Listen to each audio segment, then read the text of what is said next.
하나님이 저 여러분을 사랑하시고 오늘도 예수님 안에서 좋은 일이 있습니다. 전 여러분과 함께 베드로전서 5장 7절로 11절의 말씀에 근거해서 염려를 다 주께 맡기라 이란 제목으로 은혜의 말씀을 나누겠습니다. 우리는 인생을 살아가면서 우리의 삶 가운데 많은 염려와 근심을 하고 살아갈 때가 참 많이 있어요. 개인의 문제로, 가정의 문제로, 자녀의 문제, 생활의 문제, 또는 우리의 사회의 문제, 국가의 문제, 전 세계적인 테러의 문제, 이 많은 연약함과 문제를 통해서 우린 염려하고 근심하고 그렇게 살 때가 참 많습니다. 오늘 베드로는 성경을 통해서 우리에게 말합니다. 우리가 염려하지 말라고 이야기하는 것입니다. 마태복음 6장 27절에 예수님 말씀하시기를 너희 중에 누가 염려함으로 그 키를 한 자라도 더할 수 있겠느냐, 그렇게 말씀하고 있는 것입니다. 오늘 여러분의 마음속에 어떤 염려와 어떤 근심이 있든지 이제 2015년도를 마무리하고 2016년도를 준비하는 이때에 하나님 앞에 여러분의 모든 염려가 해결되기를 주님의 이름으로 축복합니다. 그러면 오늘 본문의 말씀이 우리에게 주는 진리의 말씀이 무엇일까요? 첫 번째로 모든 염려를 예수님께 맡겨버리자는 것입니다. 오늘 본문의 7절 말씀 같이 읽어봅니다. 너희 염려를 다 주께 맡기라. 이는 그가 너희를 돌보심이라. 베드로는 오늘 본문의 베드로전서 5장에서 왜 우리가 염려를 맡겨야 되는가, 왜 우리가 염려를 맡길 수가 있는가를 오늘 성경은 이야기합니다. 그것은 우리의 삶 속에 주님이 우리의 삶의 문제를 해결할 만한 주님이 있기 때문에 그렇습니다. 오늘 여러분 문제를 맡기시길 바랍니다. 우리가 늘 교회 나와서 하나님을 의지하고 예배할 때 염려와 근심을 가지고 나오지요. 어깨에 무거운 짐을 지고 나옵니다. 주님, 내 염려를 맡아주시옵소서. 내 가정의 문제를 맡깁니다. 내 육신의 질병을 맡깁니다. 그렇게 다 맡기고 난 다음에 돌아갈 때는 주섬주섬 싸가지고 다시 돌아갑니다. 하나님, 다음 주에 다시 가지고 나올게요. 여러분, 맡기면 내 것이 아닌 것입니다. 하나님께 맡기는 여러분 되기를 주님의 이름으로 축복합니다. 다윗은 그의 인생 가운데 모든 염려와 근심을 하나님께 맡겼습니다. 맡길 수 있는 이유는 하나님이 그가 자신을 돌보는 걸 알았기 때문에 그래요. 시편 23편 1절로 3절에 보니까 야훼는 나의 목자시니 내게 부족함이 없으리로다. 그렇다. 내 인생을 하나님께 맡기면, 내 염려를 주님께 맡기면 내 인생엔 부족함이 없다. 하나님 나의 인생을 돌봐주신다. 그 사실을 그는 마음에 늘 믿고 산 것입니다. 오늘 여러분이 하나님이 여러분의 목자가 됨을 알고 믿음으로 나가는 여러분 되기를 주님의 이름으로 축복합니다. 양은 어디서 잘까? 무슨 양식을 먹을까? 어디서 물을 먹을까? 걱정하지 않아요. 염려하지 않아요. 왜? 목자만 따라가면 되는 것입니다. 목자만 따라가면 돼요. 오늘 예수님 우리의 목자가 되십니다. 그 예수님, 여러분 목자 되신 주님을 의지하고 믿음으로 나가시기를 축원합니다.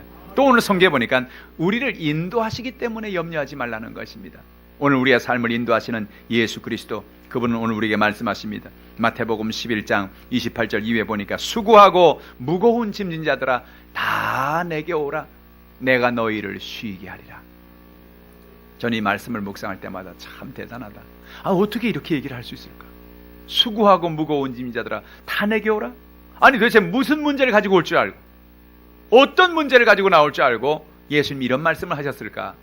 근데 그 얘기는 다른 게 아니에요. 예수님은 세상에 어떤 문제가 되어도, 어떤 연약함이 되어도 우리의 문제를 해결하실 주님이라는 것입니다. 우리를 인도하신다는 거예요. 오늘 본문에 베드로가 말한 것처럼 내 모든 염려를 맡겨라. 왜냐? 주가 우리를 돌보심이라고 말씀하신 것입니다. 그렇구나. 내가 내 인생의 문제를 맡길 수 있는 것은 주님이 나를 돌보시기 때문에 가능한 거구나. 할렐루야. 오늘 여러분의 삶 속에 돌보시는 주님을 만나기를 주님의 이름으로 축복합니다. 두 번째로 성경은 말하기를 믿음을 굳게 하여 마귀를 대적하라는 것입니다. 오늘 읽은 본문 8절 9절 말씀 우리 같이 읽어봅니다.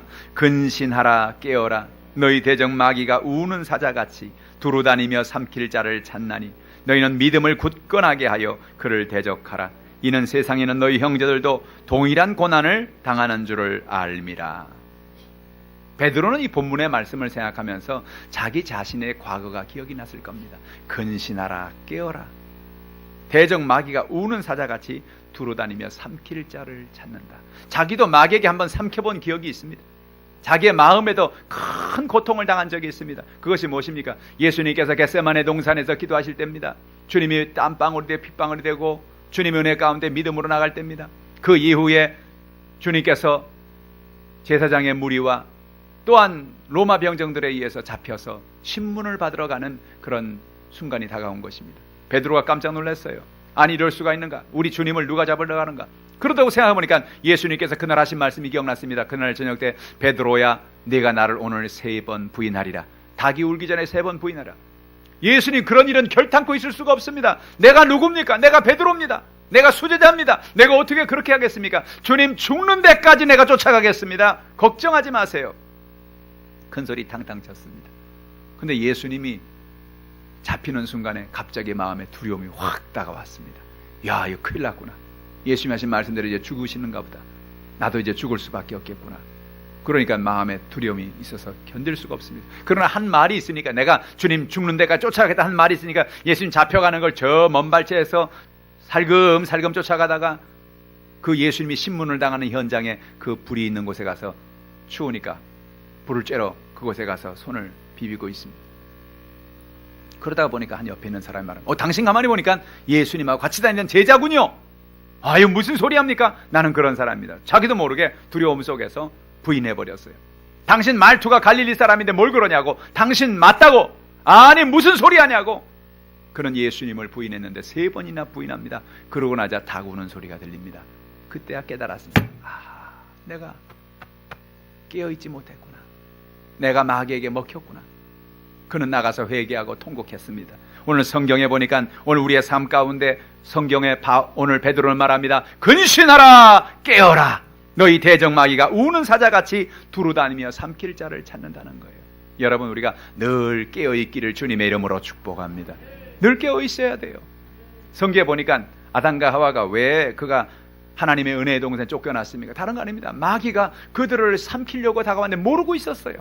그들에게 유혹의 문제를 던졌는데 그것이 유혹인지 몰랐어요. 탐욕인지 몰랐어요. 마귀가 너희가 선악과만 먹으면 하나님처럼 될 거야, 그 말만 들렸습니다. 그래서 선악과를 따먹고 보니까 아이고, 이게 마귀가 우리에게 준 거구나. 마귀가 우리를 유혹한 거구나. 베드로는 말합니다. 우리가 깨어있으라는 것입니다. 근신하라는 것입니다. 할렐루야. 깨어있는 저 여러분 되기를 주님의 이름으로 축복합니다. 가끔 여러분 TV에 나오는 동물의 왕국, 동물의 세계, 이런 프로그램을 보면 늘 사자나 이런 맹수들이 어디에서 주로 많이 모이느냐? 물가에 있습니다. 물가. 왜냐하면 어떤 동물이든지 물을 안 마시고 살 수가 없기 때문에 그 호수가 있는, 물가가 있는 곳에 늘 동물들이 와서 물을 마시는 것입니다. 목마를 때 와서 물을 마시는데, 어떤 사슴이나 어떤 토끼나 어떤 동물들은 아무 생각 없이 그냥 터덜터덜 옵니다. 터덜터덜 와서 머리를 물에다가 콱 박고 그냥 물을 꿀꺽꿀꺽 마시는, 그때 누가 나타나요? 사자가 나타나는 겁니다. 맹수가 나타나는 겁니다. 그리고 사자밥이 되는 거예요. 근데 어떤 영양, 어떤 사슴, 어떤 토끼들은요 와서 힐끔힐끔 봅니다. 자꾸 옆에 이렇게 봅니다. 이렇게 보고 이렇게 보고, 저렇게 보고 저렇게 보고. 그래서 자꾸 봐요. 그리고 왜 저러나 보면 거기서 사자가 나타날까 봐, 맹수가 나타날까 봐. 뭐예요? 깨어있는 겁니다. 근신하여 깨어있는 겁니다. 오늘 성경에, 오늘 여러분, 저 여러분이 이와 같이 깨어있기를 주님의 이름으로 축복합니다. 오늘 우리는 깨어있어야 돼요. 깨어있는 게 뭡니까? 기도로 깨어있는 것을 말하는 것입니다. 하나님 앞에 우리가 131 운동을 늘 잊지 않는 여러분 되길 바랍니다. 131 뭐라고요? 하루 1시간 기도하기. 할렐루야. 깨어있어야 돼요. 기도로 깨어있어야 돼요. 기도로 깨어있을 때 하나님의 성령께서 저 여러분을 도와주시는 것입니다. 3. 하루에 성경 석 장 읽고 말씀 묵상하기. 할렐루야. 말씀을 읽고 묵상할 때 그 말씀이 여러분에게 힘이 되어주는 것입니다.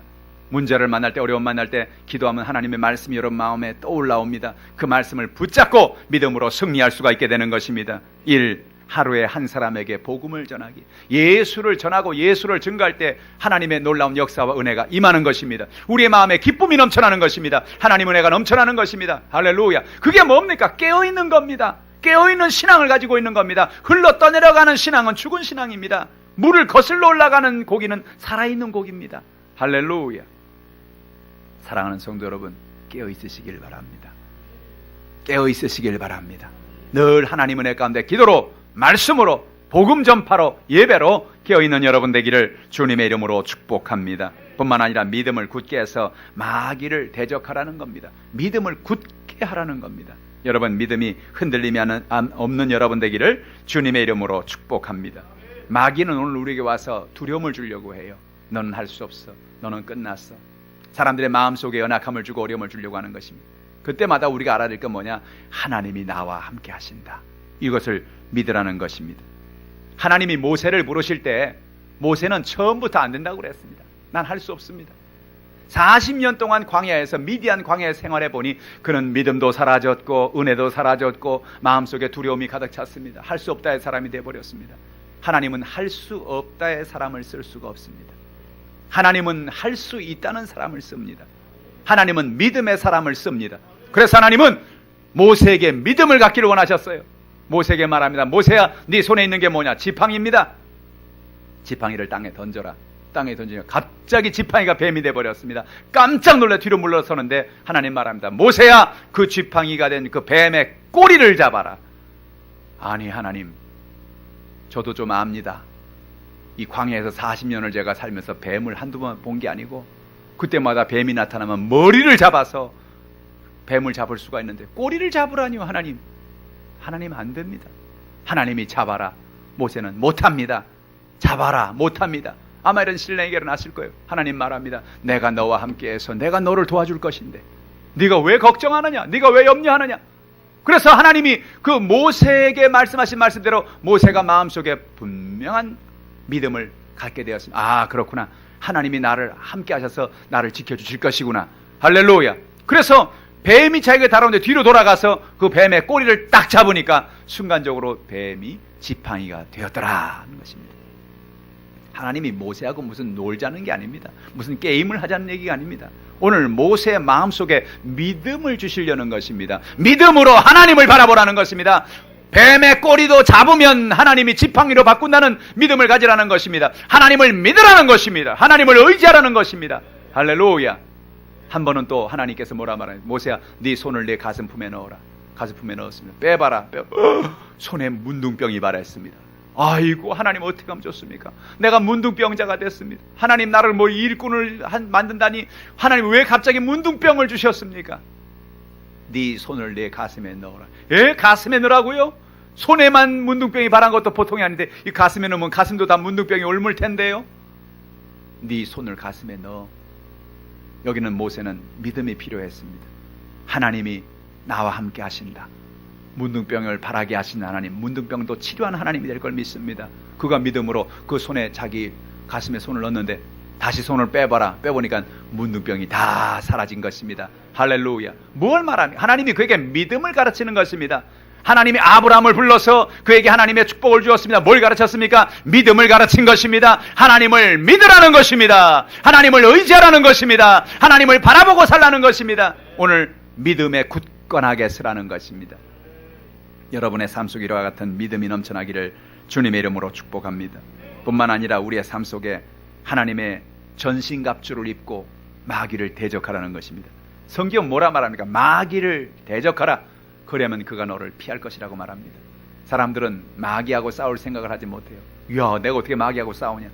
마귀는 영적인 존재인데 내가 마귀하고 어떻게 싸울 수 있냐? 물론 우리가 인간적인 힘으로 마귀를 싸울 수 없어요.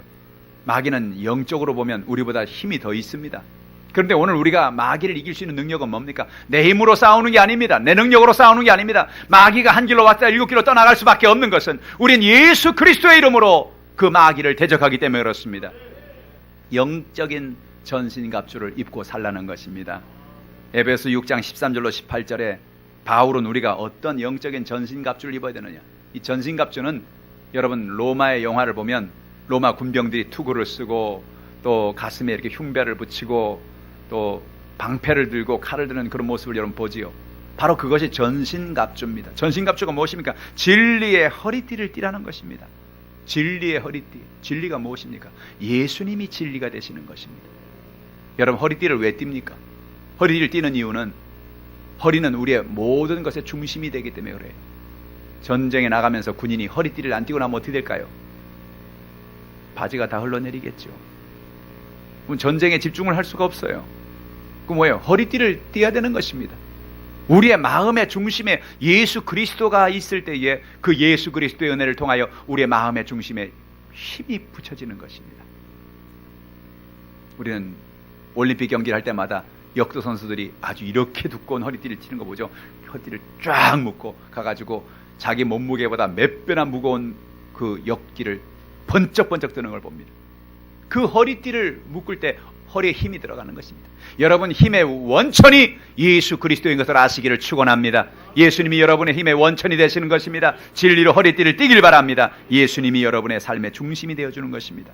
의에 호심경을 붙이라는 겁니다. 호심경은 호심경, 바로 심장을 보호하는 판을 의미하는 것입니다. 화살이 날라올 때, 칼이 쳐질 때 이 호심경이 있으면 심장을 보호할 수 있어요. 여러분, 심장을 보호한다는 건 여러분 마음을 보호하는 것을 의미하는 것입니다.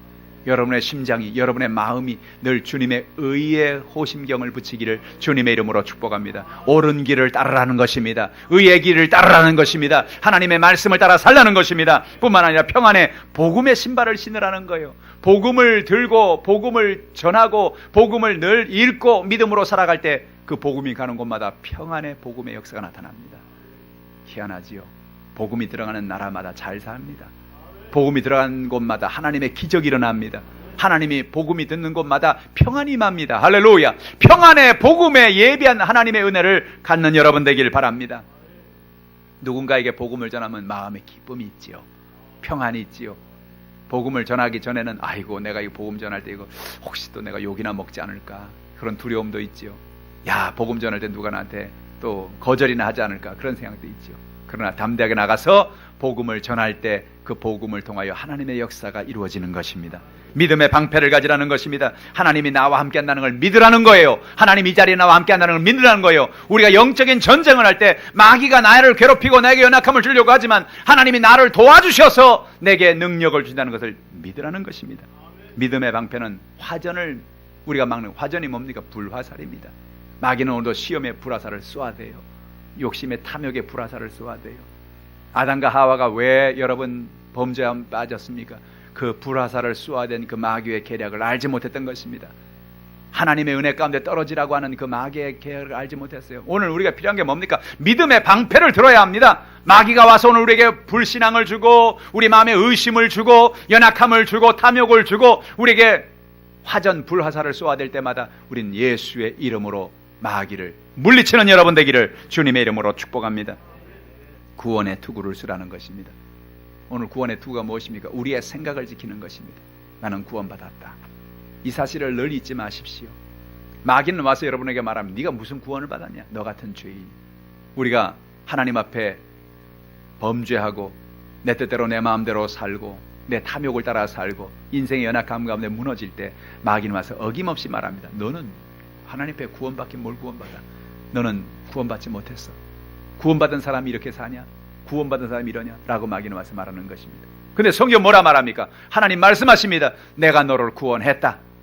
구원의 투구를 절대로 잊어버리지 마라. 생각을 지키라는 것입니다. 제가 신학생 시절에 저 봉천동에 가고 있는데 어떤 사람이 와서 예수 믿으라고 그래요. 아, 저 예수 믿습니다. 신학생이니까 뭐 예수 당연히 믿지. 근데 이분이 그래요. 그럼 언제 구원을 받으셨습니까? 예? 언제요? 하면서 내가 처음에 교회 나가서 예수를 구주로 고백한 게 언젠가 한 생각하고 있는데 당장 말해, 당신 구원 못 받았습니다. 이게 뭔 소리 하는 거냐 이 사람이. 아니, 구원받은 건 자기 생일 날짜 같은 날짜인데 자기 구원받은 날짜를 모르는 거예요. 당신 구원을 못 받았습니다. 구원받으려면 우리 교회로 오십시오. 그 교회가 어딥니까? 구원파교회입니다. 참 기가 막혔어요. 여러분, 구원은 예수를 구주로 고백하면 구원받는 것입니다. 예수를 나의 주님으로 섬기면 구원받는 것입니다. 근데 마귀는 뭐라고 와서 말하냐? 자꾸 뭘 보태요. 네가 구원을 받으려면 이거를 해야 된다, 저거를 해야 된다. 그래서 구원에다가 뭔가를 더해서 사람에게 의무를 주어주고 그것을 통해서 구원받았다고 얘기합니다. 성경은 그렇게 말하지 않습니다. 영접하는 자 곧 그 이름을 믿는 자들에게 하나님의 자녀가 되는 권세를 주셨다고 말하는 것입니다. 구원은 더도 덜도 아닙니다. 예수를 나의 주님으로 믿는 순간에 구원받은 것입니다. 하나님의 백성이 되는 것입니다. 천국의 소망이 우리 가운데 있는 거예요. 구원의 투구를 쓰라는 것입니다. 마귀는 와서 오늘도 우리의 마음을 흔들어요. 너는 구원받지 못했어. 너 같은 사람이 어떻게 구원을 받아? 그렇게 말합니다.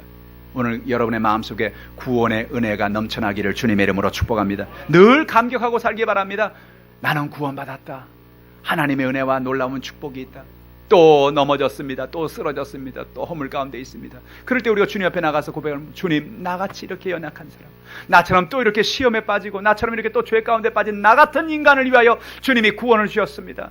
또 내가 구원받았음을 감사합니다. 할렐루야. 왜? 내가 나를 바라볼 땐 구원받을 수 있는 아무 것이 없으니까.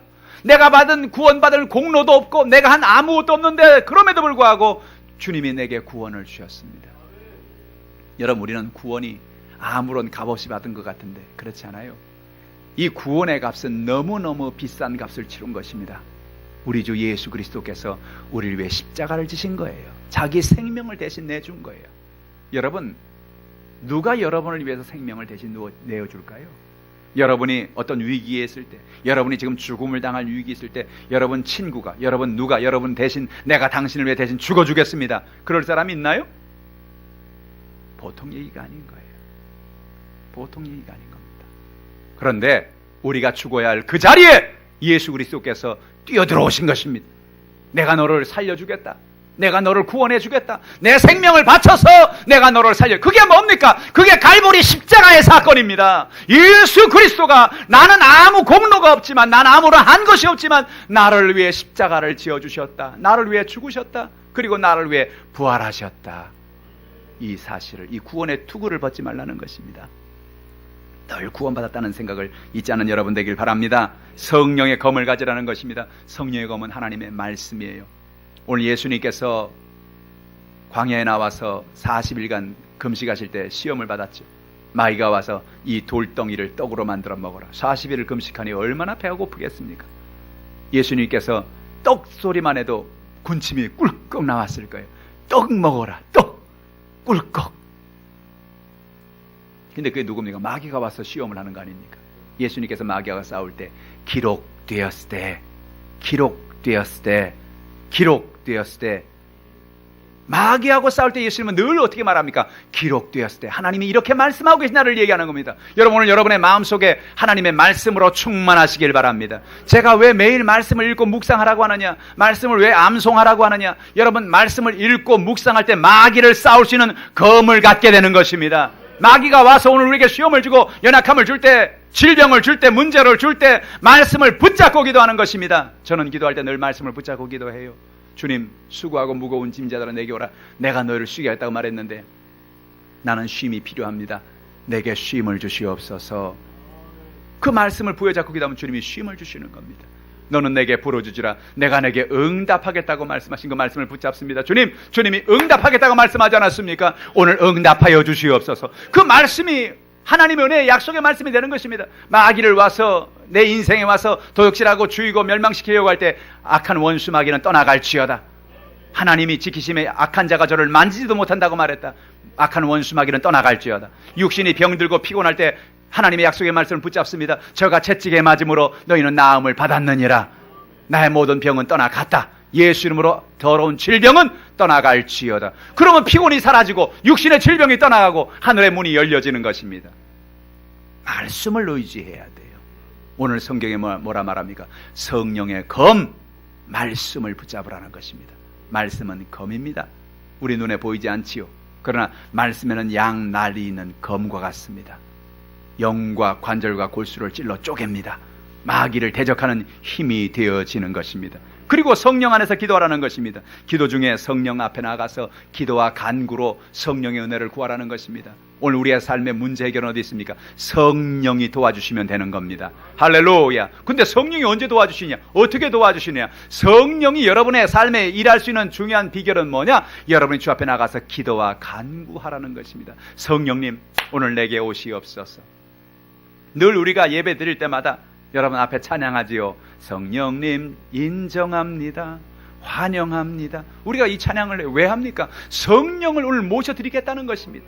성령의 능력을 의지하겠다는 것입니다. 우리의 삶의 연약함과 문제가 떠나가고 성령의 역사가 임하게 되는 것입니다. 성령 안에 기도하는 여러분 되기를 주님의 이름으로 축복합니다.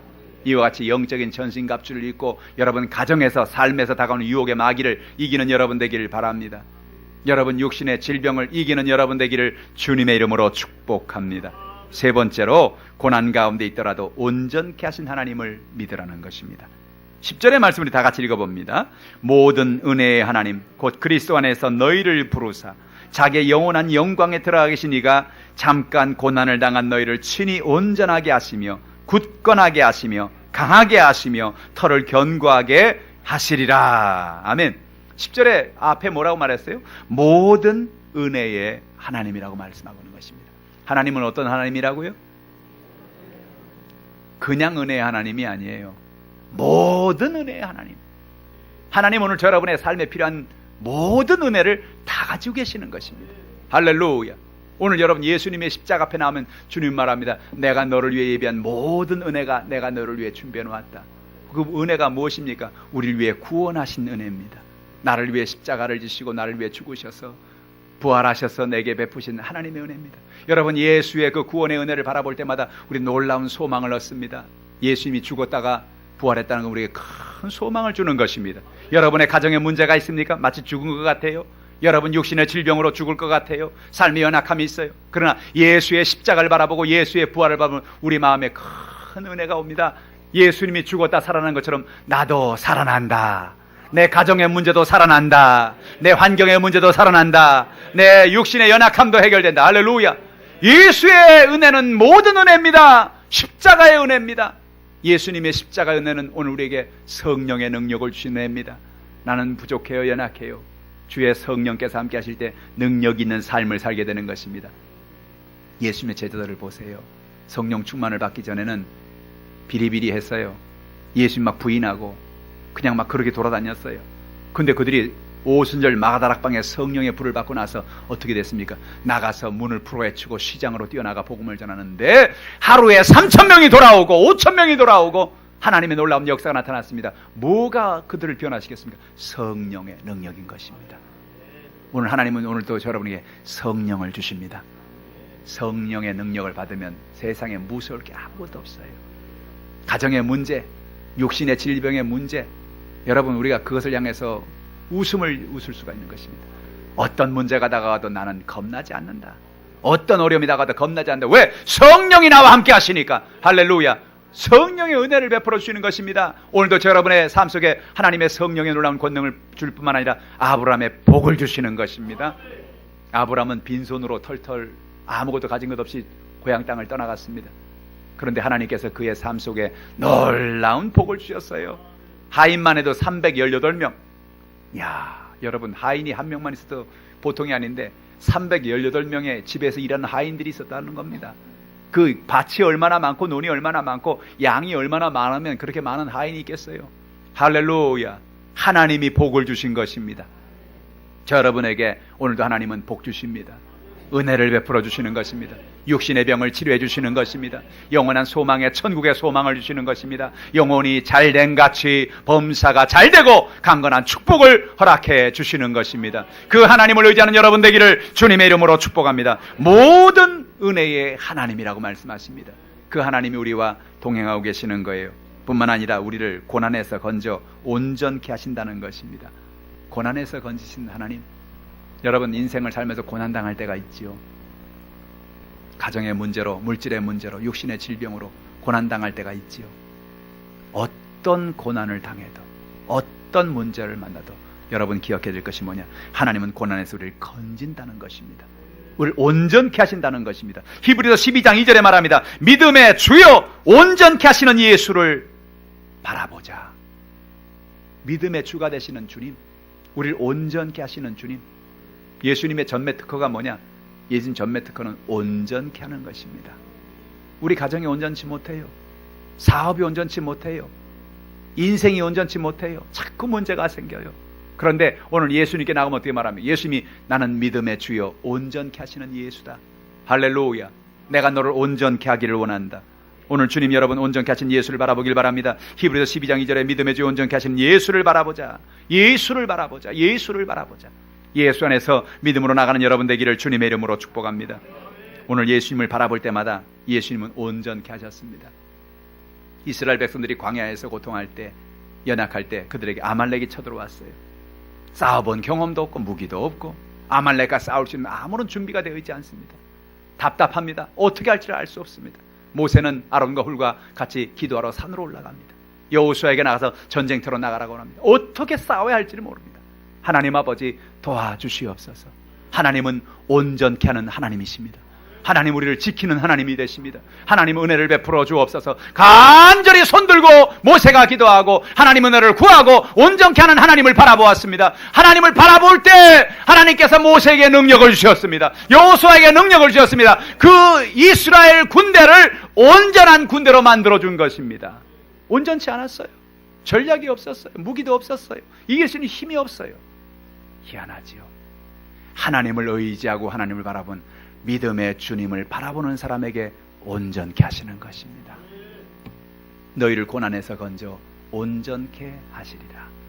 오늘 저 여러분에게 온전케 하신 하나님을 의지하길 바랍니다. 인생의 흉년을 만나 큰 고통을 만난 여러분 나오미의 얘기를 우리 룻기를 통해서 보지요. 나오미는 인생의 큰 고통을 만났습니다. 남편과 아들 둘과 이스라엘 땅 가나안 땅에 흉년이 들어서 모압 땅으로 그들이 이주를 하게 된 것입니다. 그곳에 가서 더 큰 흉년을 만났습니다. 남편을 잃어버리고 아들 둘을 잃어버리고 이젠 며느리 둘밖에 남지 않았는데 며느리들 다 모압 사람입니다. 너희들이 이스라엘 가서 뭘 하겠느냐? 이 땅에서 다른 남자들과 결혼해라. 나 혼자 돌아가겠다. 그래서 어머니 나오미는 돌아가려고 하는데 룻이라는 여인이 어머니 앞을 가로막습니다. 어머니, 나는 어머니 하나님이 내 하나님이 되고 나는 어머니를 끝까지 쫓아가겠습니다. 어머니 나이가 지금 몇입니까?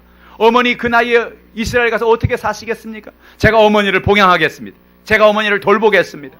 그렇게 말하고 어머니를 따라가는 거죠. 오르바는 어머니가 가라 그러니까 순종해서 갔습니다. 근데 룻은 끝까지 어머니를 쫓아갑니다. 그런데 놀라운 일이 났어요. 그가 하나님을 의지하고 나의 하나님이라고 믿음으로 고백하고 하나님을 의지해 나갈 때 당장 뭘 먹고 살아야 될지 어떻게 될지 앞이 캄캄합니다. 절망입니다. 근데 희한한 일이 생겼어요.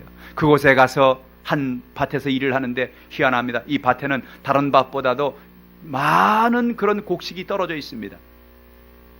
어머니가 룻이 곡식을 갖고 오는데 물어보니까 너 요즘에 이렇게 뭐 곡식을 많이 갖고 오냐? 어머니 잘 모르겠어요. 지난 밭에 갔을 때는 별로 없었는데 이 밭에 가니까 떨어져 있는 곡식들이 이렇게 많더라고요. 그래서 다 가져왔어요.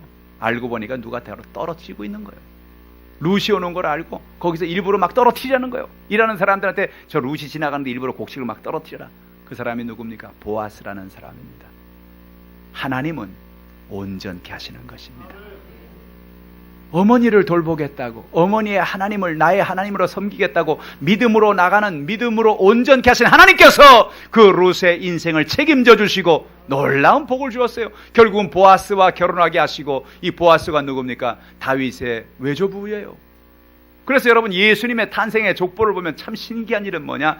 이방 여인으로서 유일하게 족보에 들어가 있는 여인이 룻입니다. 하나님께서 이 여인을 축복하시고 그를 온전케 하시고 그에게 은혜를 베풀어 주신 것입니다. 여러분 삶에 어떤 연약함이 있습니까? 어떤 문제가 있습니까? 오늘 성경 말합니다. 내 모든 염려를 주께 맡겨라. 맡기라는 것입니다. 내가 염려하고 근심함으로 달라지는 건 아무것도 없어요. 오늘 맡기시기를 주님의 이름으로 축원합니다. 주님만 바라보고 주님만 의지하고 나가라는 것입니다. 매일 매순간 믿음으로 마귀를 대적하라는 것입니다. 전신갑주를 입고 마귀와 싸우는 여러분 되기를 주님의 이름으로 축복합니다. 어떤 고난 가운데 있을지라도 여러분 하나님이 우리를 온전케 하는 하나님인 걸 믿고 믿음으로 승리하는 여러분 되기를 주님의 이름으로 축원합니다. 기도하겠습니다. 전능하신 아버지, 하나님의 놀라우신 은혜와 사랑을 감사합니다. 하나님 아버지, 우리의 모든 염려와 근심을 주 앞에 다 맡깁니다. 매일 매 순간 우리의 삶에 다가오는, 우리를 유혹하는 악한 원수 마귀를 대적합니다. 하나님 아버지, 어떤 고난 가운데, 어떤 연약한 가운데 있을지라도 하나님 우리를 온전케 하시는 하나님을 믿고 나왔습니다. 이 시간 주의 성령께서 역사하여 주시옵소서. 염려가 떠나갈지어다. 근심이 사라질지어다. 마귀는 떠나갈지어다. 온전케 하여 주옵소서. 예수님의 이름으로 기도하옵나이다.